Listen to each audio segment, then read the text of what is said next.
सामान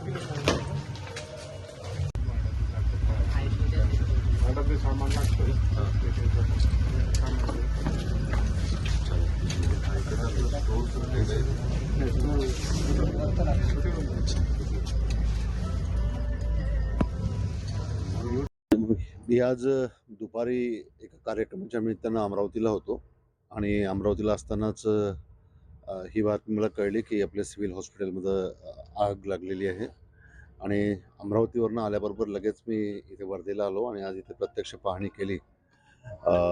अतिशय दुर्दैवी प्रकार आहे आणि भगवंताचे आभार मानावं लागेल की बाजूलाच लहान मुलांचा वॉर्ड आहे, परंतु सुदैवानं कुठली इंजुरी कोणाला झाली नाही.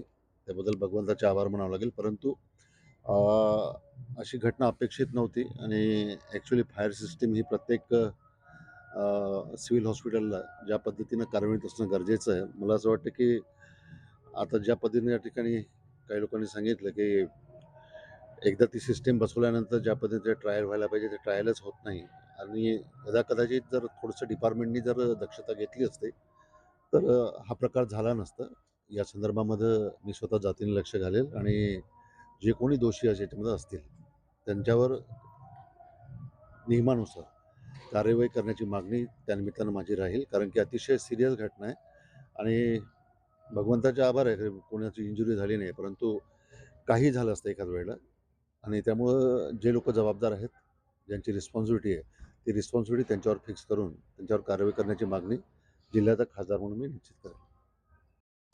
मी आज दुपारी एका कार्यक्रमाच्या निमित्तानं अमरावतीला होतो आणि अमरावतीला असतानाच ही बातमी मला कळली की आपल्या सिव्हिल हॉस्पिटलमध्ये आग लागलेली आहे आणि अमरावतीवरनं आल्याबरोबर लगेच मी इथे वर्धेला आलो आणि आज इथे प्रत्यक्ष पाहणी केली.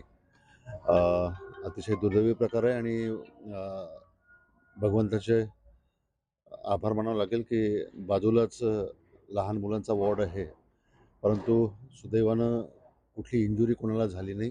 त्याबद्दल भगवंताचे आभार मानावं लागेल. परंतु अशी घटना अपेक्षित नव्हती आणि ॲक्च्युली फायर सिस्टीम ही प्रत्येक सिव्हिल हॉस्पिटलला ज्या पद्धतीनं कार्यान्वित असणं गरजेचं आहे. मला असं वाटतं की आता ज्या पद्धतीने या ठिकाणी काही लोकांनी सांगितलं की एकदा ती सिस्टीम बसवल्यानंतर ज्या पद्धतीने ट्रायल व्हायला पाहिजे ते ट्रायलच होत नाही आणि कदाचित जर थोडंसं डिपार्टमेंटनी जर दक्षता घेतली असते तर हा प्रकार झाला नसता. या संदर्भामध्ये मी स्वतः जातीने लक्ष घालेल आणि जे कोणी दोषी याच्यामध्ये असतील त्यांच्यावर नियमानुसार कार्यवाही करण्याची मागणी त्यानिमित्तानं माझी राहील, कारण की अतिशय सिरियस घटना आहे आणि भगवंताचे आभार आहे कोणाची इंजुरी झाली नाही, परंतु काही झालं असतं एखाद वेळेला. आणि त्यामुळं जे लोक जबाबदार आहेत, ज्यांची रिस्पॉन्सिबिलिटी आहे, ती रिस्पॉन्सिबिलिटी त्यांच्यावर फिक्स करून त्यांच्यावर कारवाई करण्याची मागणी जिल्ह्याचा खासदार म्हणून मी निश्चित करेन.